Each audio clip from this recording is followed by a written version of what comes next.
রুমু, শাড়ি পরলি কেন? তোর গালে এসব কিসের দাগ? রুমু কেঁদে ফেলল।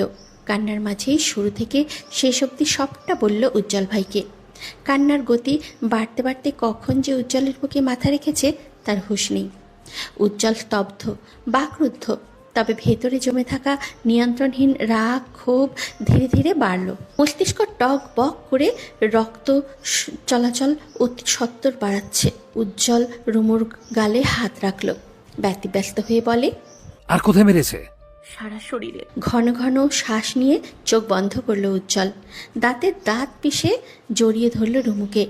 এতটাই জড়িয়ে ধরল আঘাতপ্রাপ্ত পিঠে চাপ পড়তে মেয়েটা কুকিয়ে উঠল। আমি জানতাম তোর মা তোর ভাই জানোয়ার, জঘন্য, লোভী, নিজের বোনের ভালো বোঝে না। কেমন ভাই?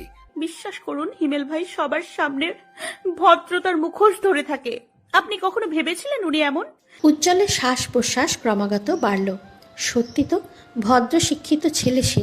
কখনো ভাবেনি হিমেল এতটা নোংরা মস্তিষ্কের লোক। ছোটবেলায় এতবার হেনস্থা হলি, একবার আমাকে জানালি না? তোর উজ্জ্বল ভাই কখনো তোর খারাপ চেয়েছে? হ্যাঁ, আমি পাগলামি করি সেটা তোর জন্য। তোর ছোট বড় সব বিপদে পাশে ছিলাম, এইটুকু আমাকে জানালি না? আমি ভয়ে ভয়ে ছিলাম। এই ছোঁয়াগুলো কতটা যন্ত্রণা দেয় আপনি ভাবতেও পারবেন না। আমি এখন এসব ভাবতে চাই না। সময়ের কাজ সময় করতে হয়। বাসা থেকে পালিয়েছিস, তার জন্য ধন্যবাদ। এখন কি করবি? রুমু ছটফট করল। সত্যি তো, সে কি করবে? যেখানে যাক রাশেদ তাকে ধরে ফেলবে। জেদের হেতু নিয়ে হলেও হিমেলের সাথে বিয়ে দেবে। কার কাছে যাবে? কোথায় যাবে? এমন এক অদৃশ্য বন্ধন দরকার যার মাধ্যমে রুমুকে পরিবারের কেউ আর জোর খাটিয়ে কিছু বলার অধিকার থাকবে না। শ্বাস প্রশ্বাসের আন্দোলন বাড়ল মেয়েটার। আর চোখে তাকালো উজ্জ্বলের পানে। উজ্জ্বল ছটফট করছে, বোঝাই যাচ্ছে রাগটাকে সংবরণ করছে ছেলেটা। দুদিকে নীরবতা কাটিয়ে নিঃসংকোচে আবদার করে বসল রুমু। আমাকে বিয়ে করবেন উজ্জ্বল ভাই? প্রশ্নটা অদ্ভুত শোনালো উজ্জ্বলের কাছে। এমন কোনো প্রশ্ন যে সে শুনতে পাবে আদৌ প্রস্তুত ছিল না। রুমুকে বিয়ে করতে শতভাগ রাজি হলেও কিছু প্রশ্ন তো থেকেই যায় মনে। রুমু ঘোরের মাঝে বিয়ে করতে চায়, পরবর্তীতে যদি মেয়েটা মত পাল্টায়। আর তাছাড়া রুমু কি তাকে ভালোবাসে? উজ্জ্বল চেয়েছে সুস্থ স্বাভাবিক বিয়ে, কিন্তু জল খোলা করে বিয়েটা হলে দুই পরিবারের দ্বন্দ্ব কমবে না, বরং বাড়বে। তুই আমাকে ভালোবাসিস না, তাহলে বিয়ে করতে চাইছিস কেন? বেঁচে যেতে? আপনি আমাকে খুব বাঁচিয়ে রাখবেন বুঝি? উজ্জ্বল ভাইকে পছন্দ করে রুমু, কিন্তু এই কথা মুখ ফুটে বলার ইচ্ছে নেই তার। এই বিপদেও চিকন বুদ্ধি কাজে লাগিয়ে চলেছে সে। একবার যদি উজ্জ্বল ভাই জানে সে তাকে পছন্দ করে, তবে মাথায় নুন মরিচের কৌটো রেখে বড়ই খাবে। বিয়ে কি বললেই হয়ে গেল? নিজের ভরণ পোষণের ভার যে ছেলে সামলাতে পারে না, সেই ছেলে আবার আরেকটা মেয়ের দায়িত্ব নেবে? এই সমাজে বেকার ছেলেদের বিয়ে করা অপরাধ। শুধু অপরাধ নয়, অপরাধ কেউ সরল চোখে ব্যাপারটা দেখতেও নারাজ। উজ্জ্বল কিয়তক্ষণ পায়চারি করল। উজ্জ্বলের দ্বিধাদ্বন্দ্ব মুখখানি দেখে রুমু বলে, উজ্জ্বল ভাই, আপনি কি বিয়েতে রাজি না? এমন মনে হলো কেন? বিয়ে করবেন কিনা বলে দিন, আর না হয় আমাকে তাড়াতাড়ি বাসে তুলে দিন। আমি রাজশাহী মামার কাছে যাব। পারবি যেতে? ওকে, উঠে বস, তোকে বাসে তুলে দিচ্ছি, সাথে কিছু টাকাও দিয়ে দেবো, চিন্তা করিস না। হতভম্ব হয়ে গেল রুমু। সে তো এসেছিল উজ্জ্বলের ভরসায়, অথচ উজ্জ্বল তীরে এসে দড়ি টুপিয়ে দিল। উজ্জ্বলের এসব নাটক ছিল। সে ভালোবাসেনি রুমুকে। রুমুর দুচোখ ঝাপসা হলো, মনে মনে উজ্জ্বলকে দিল অভিশাপ। উজ্জ্বল ভাই, আপনি যদি সত্যি ভালোবাসার নামে নাটক করে থাকেন তাহলে অভিশাপ দিলাম। বিয়ের পর আপনার বউকে খুশি করতে কলিকাতা হারবাল খেতে হবে। হ্যাঁ। উজ্জ্বলের পিঠে মুখ লুকিয়ে বসে আছে রুমু। মেয়েটার ভেজা চোখ উজ্জ্বলের শার্ট ভিজিয়ে দিচ্ছে। এক অদ্ভুত অনুভূতির সাক্ষী হচ্ছে উজ্জ্বল, কিন্তু কিছুই বলতে পারছে না। ইচ্ছে হচ্ছে এই আদুরে মেয়েটাকে বুকের কোণে লুকিয়ে রাখতে। চোখ মুছে বলতে ইচ্ছে হয়, কেঁদো না, কান্না তোমায় মানায় না মেয়ে। অথচ অনুভূতি শূন্য ভাব ধরে বাইক চালাচ্ছে সে। বাস স্ট্যান্ড পেরিয়ে ছুটছে উজ্জ্বলের বাইক। বাসের হর্নের শব্দে মাথা তুলে তাকায় রুমু। উজ্জ্বল ভাই, বাস স্ট্যান্ড তো পেরিয়ে যাচ্ছি, গাড়ি থামাচ্ছেন না কেন? অনেক ভেবেছি তোর ভাই তোকে বাস থেকে ধরে ফেলতে পারবে, তোকে বরং ট্রেনে তুলে দেব, ট্রেন নিরাপদ। গাড়ি থামান, থামান বলছি, আমি বাসেই যাব। জেদ করিস না রুমু। কোথায় আপনার ট্রেন? যেতে কতক্ষণ লাগবে? চুপচাপ বসে থাক, কথা বলবি না। কথা বলবো না কেন? আশ্চর্য, কেন কথা বলবো না? তুই রেগে যাচ্ছিস কেন? বাড়াবাড়ি করলে একদম রাশেদের কাছে দিয়ে আসবো। বিপদে পড়েছি তো, তাই এখন বিপদের সুযোগ নেবেন? যদি সুযোগ নিতাম তাহলে তুই এতক্ষণে কোনো গোপন কক্ষের চার দেয়ালে থাকতি, বুঝলি? ছি, আপনার মুখে কি কিছুই আটকায় না? না, আটকায় না। তুই যেভাবে বলছিস আমি সুযোগ নিচ্ছি, যদি সুযোগ নেওয়ার হতো এর থেকে ভালো সুযোগ আমি নিতাম না। আপনার কোনো কথা শুনতে চাই না। তাড়াতাড়ি আমাকে বাসে, ট্রেনে, লঞ্চে, যেখানে পারেন তুলে দিন। চুপচাপ বসে থাক, বেশি বাড়াবাড়ি করলে জমের মুখে তুলে দেব। রুমু চুপসে গেল, কান্না পেল বহুগুণ। পুনরায় উজ্জ্বলের পিঠে মুখ গুজে কাঁদতে থাকলো সে। সময় পেরিয়ে গেল আরও আধা ঘন্টা, অথচ কোথায় রেল স্টেশন, কোথায় কি? রুমু আজ করল স্থানটা তার অচেনা। এটা তো তার শহর নয়, এটা আরেক শহর, ব্যস্ত জনজীবন। হাইওয়ে রোডে স্পিডে ছুটছে উজ্জ্বল। উজ্জ্বলের পেট ছেড়ে বসলেই যেন উড়ে যাবে রুমু। ভোরের আলো পূর্ণ হয়েছে চারিদিকে, পাখিদের কিচিরমিচির মুগ্ধ হয়ে শুনছে রুমু। আশেপাশে বিল বোর্ড খুঁজল রুমু, কিন্তু কোথাও জ্যাম লাগেনি যে পড়তে পারবে কোথায় আছে সে। উজ্জ্বল ভাই, রেল স্টেশন কোথায়? আর অল্প ডালে। আপনার মুখে এসব কথা শুনতে আমার জঘন্য লাগে, বেয়াদ্দব লোক একটা। উজ্জ্বল হাসে, সেই হাসি অবশ্য রুমুর অগোচরে। এই জঘন্য লোককে বিয়ে করতে চাইছিলি? রুমু প্রত্যুত্তর করার আগে উজ্জ্বল বাইক থামায় একটি 10 তলা বিল্ডিংয়ের সামনে। রুমু মাথা তুলে তাকায়, বেশ সুন্দর একটি ভবন। আলিশান গেটের আড়ালে একজন দারোয়ানের পা দেখা যাচ্ছে। উজ্জ্বল ভাই, এখানে এলাম কেন? কথা না বাড়িয়ে চুপচাপ আয়। না, যাব না আপনার সাথে, বেয়াদ্দব বদলোক। বাড়াবাড়ি করিস না। করব বাড়াবাড়ি। যখনই বিয়ের কথা তুললাম তখনই তো আসল রূপটা দেখিয়ে দিলেন। উজ্জ্বল ভাই, আল্লাহর কাছে বিচার দিলাম, ভালোবাসার নামে যে আপনি আমার সাথে নাটক করলেন, আপনার বংশের বাতি নিভে যাবে। মানে বুঝতে পারছেন, উজ্জ্বলের উজ্জ্বলতা কমে যাবে। এই আমার বংশের বাত্তি নিভে যাবে মানে? তুই উজ্জ্বলকে চিনিস না। একবার বিয়েটা হোক, ঘরে বউ আসুক, বছরে একটা করে ছক্কা পড়বে, দেখে নিবি। আমার দেখার দরকার নাই। উজ্জ্বল ভাই, আপনি যদি সত্যি ভালোবাসার নামে নাটক করে থাকেন তাহলে অভিশাপ দিলাম, বিয়ের পর আপনার বউকে খুশি করতে কলিকাতা হারবাল খেতে হবে। কলিকাতা হারবাল? এত বড় অভিশাপ?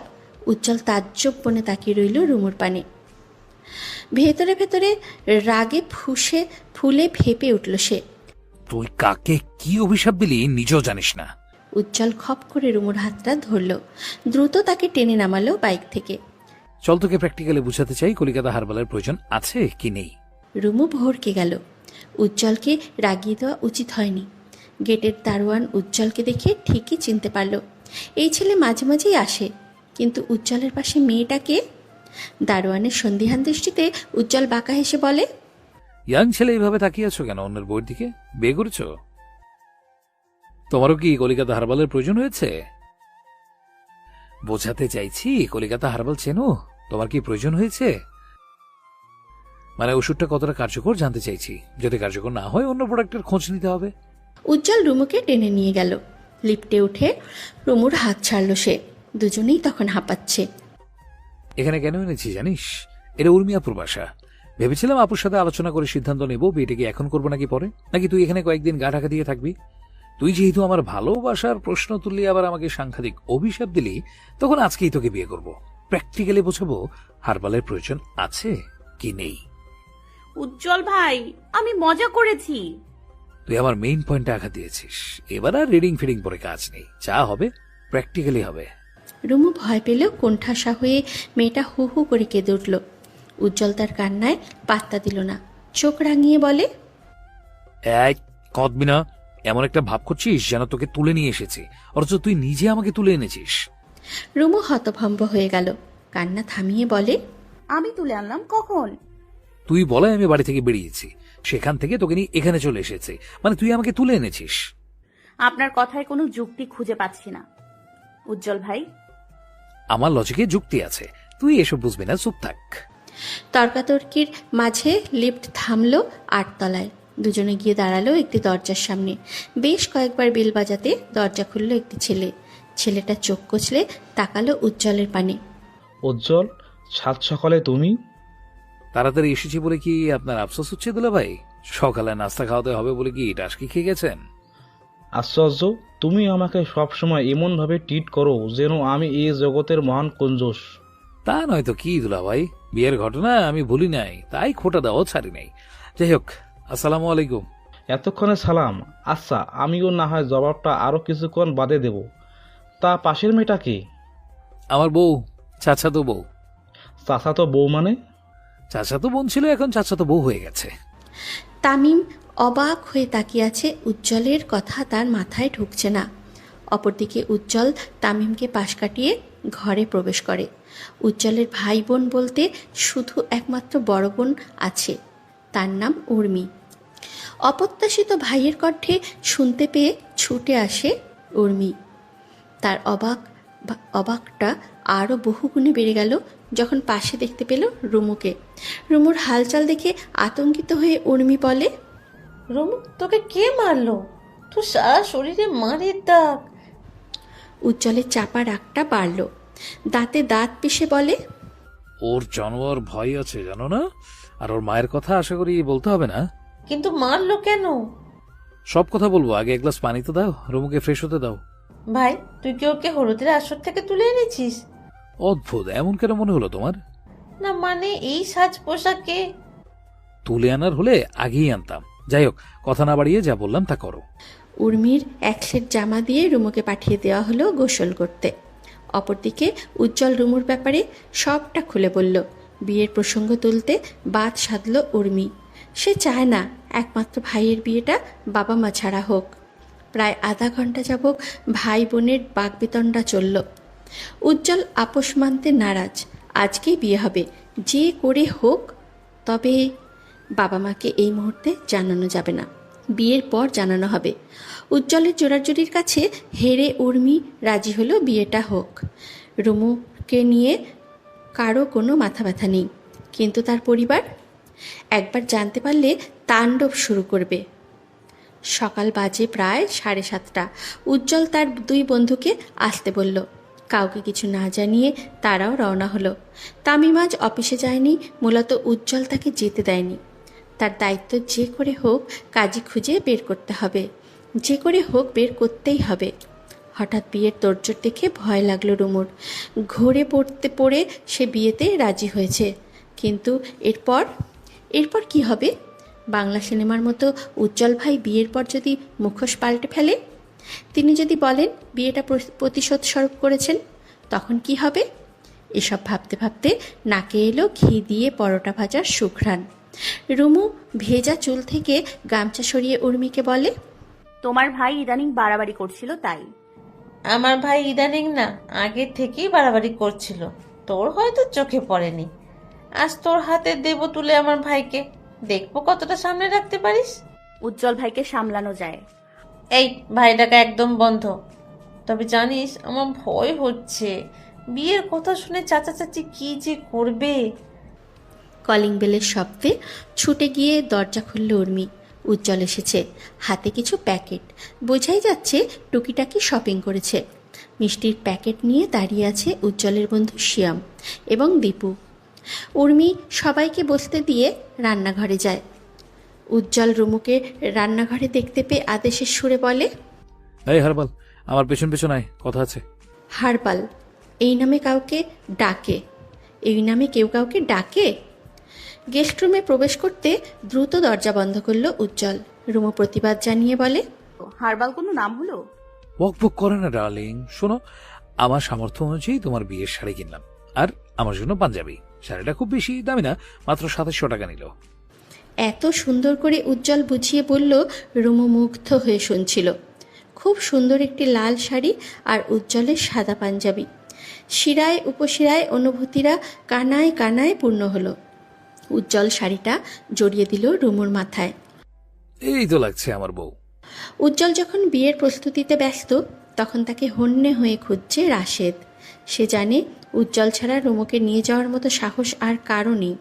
রাশেদের সন্দেহের তীর যখন সঠিক স্থানে পড়েছে, তখন এই বিয়ে আদৌ হয় কি না কে জানে। সকাল 9টায় বিয়েটা সুষ্ঠুভাবে সম্পূর্ণ হলো। উজ্জ্বল আজ বেশ খুশি। এতটা খুশি কবে সে হয়েছে তার জানা নেই। পরিস্থিতির চাপে নতুন বউকে রেখে তাকে চলে যেতে হবে নিজ শহরে। রুমুকে না পেয়ে চাচি এবং রাশেদ নিশ্চয়ই তার বাড়িতে ঝামেলা করবে। সবাই সন্দেহ করবে উজ্জ্বল রুমুকে নিয়ে পালিয়েছে। পরিস্থিতি ঠান্ডা হোক, আবার বউয়ের কাছে ফেরা যাবে। উজ্জ্বলের ভাবনাটাই সত্যি হলো। বাড়িতে বাইক নিয়ে প্রবেশ করা মাত্র রাশেদ ছুটে এসে উজ্জ্বলের শার্টের কলার চেপে ধরল। রুমু কোথায়? ওকে তুই পালাতে সাহায্য করেছিস। রুমু পালিয়েছে মানে? অবাক চুইয়ে চুইয়ে পড়ছে উজ্জ্বলের চোখ থেকে। ছেলেটার ভাবভঙ্গিমা দেখে রাশেদ নিজেও কনফিউশন হয়ে গেল। সৈয়দ শামসুল ছুটে এসে বলেন, আমি বলেছিলাম আমার ছেলে এসবের কিছু জানে না। রাশেদ, অযথা আমার বাড়ি এসে বাড়াবাড়ি করবে না। উজ্জ্বল দ্রুত নেমে গেল বাইক ছেড়ে। উঠোনে দাঁড়িয়ে থাকা তার নার্গিসের দিকে তাকিয়ে বলে, মা, আমার রুমু পালিয়ে গেছে, আমার বউ পালিয়ে গেছে। রুমুকে খুঁজে পাওয়া যাচ্ছে না। এখন ওরা সন্দেহ করছে তুই নাকি রুমুকে নিয়ে পালিয়ে গেছিস। আমি যদি পালিয়ে যেতাম তাহলে এখন ফিরে আসবো কেন? তোমরা এসব কি বলছো? আমার মাথায় ঢুকছে না। আমার বউ পালিয়েছে, সমাজে আমি মুখ দেখাবো কি করে? সবার হাসির পাত্র হব, সবাই বলবে উজ্জ্বলের বউ পালিয়েছে। ও আল্লাহ, এইভাবে তুমি আমার মান সম্মান কেড়ে নিলে। উজ্জ্বল মাটিতে বসে পড়ল। অনেকক্ষণ যাবৎ গড়াগড়ি করে আহাজারি করল তার বউ পালিয়েছে। রাশেদ ভেবেছিল উজ্জ্বল হয়তো পাল্টা ঝাল দেখিয়ে বলবে সে নিয়ে গেছে রুমুকে। রাশেদ পারলে যেন রুমুকে খুঁজে বের করে, অথচ এই উজ্জ্বল কিনা পাগলের মতো আচরণ করছে। রাশেদের সন্দেহ নিভে এলো। সে চলে গেল নিজ বাড়িতে। নার্গিস দাঁত কিড়মিড়িয়ে বললেন, উজ্জ্বল, তুই সকাল সকাল কোথায় গিয়েছিলি? সত্যি করে বল। উর্মি আবার বাসায়। হঠাৎ তুই সেখানে কেন গেলি, তাও আবার অবেলায়? ওরা স্বামী স্ত্রী ঝগড়া করছিল। দুলাভাই বলল উর্মি আপা ব্যাগ গুছিয়ে বেরিয়ে যাচ্ছে, তাই আমি গেলাম আপাকে বোঝাতে। বিশ্বাস না হলে উর্মি আপাকে ফোন দাও। নার্গিস এবং শামসুল উজ্জ্বলের কথা বিশ্বাস করলেন, কারণ এ তো মিথ্যে নয়।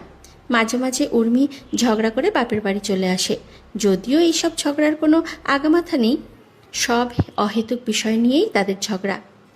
রাশেদ চলে যেতে উজ্জ্বল উঠে দাঁড়ালো, প্যান্ট থেকে মাটি ঝেড়ে বলে, আমার ব্যাগ গোছাতে হবে। দুলাভাই বলল ছুটি নিয়ে কয়েকদিন শহরের বাইরে ঘুরতে যাবেন, সাথে আমাকেও যেতে হবে। তাদের স্বামী স্ত্রীর মাঝে তুই ঢুকবি কেন? তোমার মেয়ে যদি সেখানে গিয়ে ঝগড়া করে তখন কি হবে?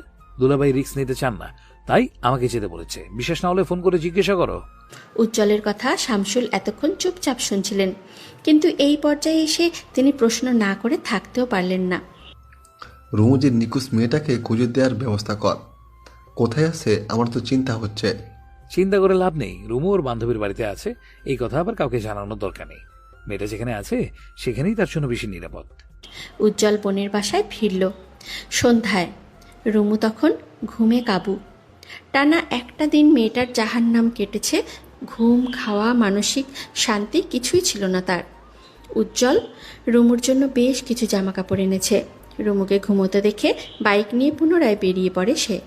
রাতে শহরটা ঘোরা শেষে বাসায় ফিরে আসে রাত 11টায়। নিয়ম অনুসারে আজ তার বাসর। সেই অনুযায়ী রুমুর জন্য একটা রিং কেনা হয়েছে।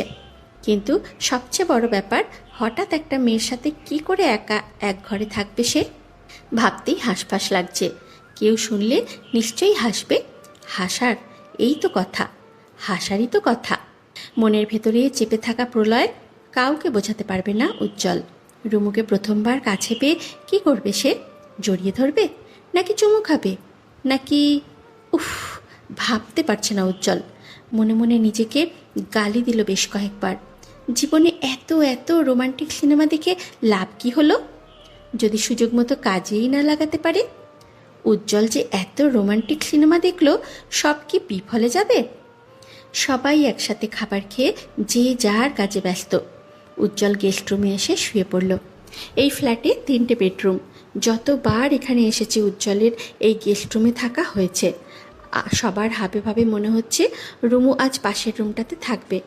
তবে কি তার বাসর হবে না? এক সমুদ্র আফসোস নিয়ে কপালে হাত ঠেকালো উজ্জ্বল। তখনই তামিম এসে তাকে হ্যাচকা টানল। উঠে এসো। কোথায় যাব? নাসার সাথে কথা বলতে পৃথিবীতে থাকা এই উল্কাপিণ্ডটা বিয়ে করে ফেলেছে, সেই খোঁজ নাসাকে জানাতে হবে। কেন ফাইজলামি করছেন দুলাভাই? আরে সারপ্রাইজ রেডি, চলো তো। উজ্জ্বল প্রত্যুত্তর করার আগে তাকে ধাক্কা দিয়ে অন্য রুমে ঢোকালো তামিম। হঠাৎ এক ঝটকা আলো তার চোখে লাগতে বেশ অবাক হয়। সাদা চাদরে অসংখ্য লাল গোলাপ, সেই গোলাপের মাঝে তার গোলাপ এক কোণে পা গুটিয়ে বসে আছে। মেয়েটার গায়ে বিয়ের শাড়ি। উজ্জ্বল মেরুদণ্ড সোজা করে দাঁড়ায়। অবাক হয়ে তামিমের দিকে তাকাতে তামিম বলে, এবার অন্তত কঞ্জুস দেখো না, তোমার বাসরের ব্যবস্থা করে দিয়েছি। উজ্জ্বল প্রত্যুত্তর করার আগে তামিম বাইরে থেকে দরজা বন্ধ করে। একের পর এক সবকিছু হঠাৎ হঠাৎ ইচ্ছে হচ্ছে। উজ্জ্বল নিজেই সবকিছুর তাল গোল পাকিয়ে ফেলছে। রুমু উঠে এলো, উজ্জ্বলের সামনে দাঁড়িয়ে বলে, উজ্জ্বল ভাই আমার ঘুম পাচ্ছে, আমি ঘুমাবো। সারাটা দিন মটকা মেরে ঘুমিয়েছিলি, এখন আবার কিসের ঘুম? আমার ঘুম নিয়ে খোঁটা দিও না, দেখি পা দাও, সালাম করে আমি ঘুমিয়ে যাব। রুমু নিজেকে বাঁচাতে ঘুমের তাড়া দিল। মেয়েটা হ্যালো বন্ধুরা, পরবর্তী পার্ট খুব তাড়াতাড়ি আসবে, তো সবাই অপেক্ষায় থাকো। আর চ্যানেলটি যারা এখনো সাবস্ক্রাইব করোনি তারা পরবর্তী পার্ট দেখার জন্য চ্যানেলটি সাবস্ক্রাইব করে রেখো। ধন্যবাদ সবাইকে, আমাদের সাথেই থেকো।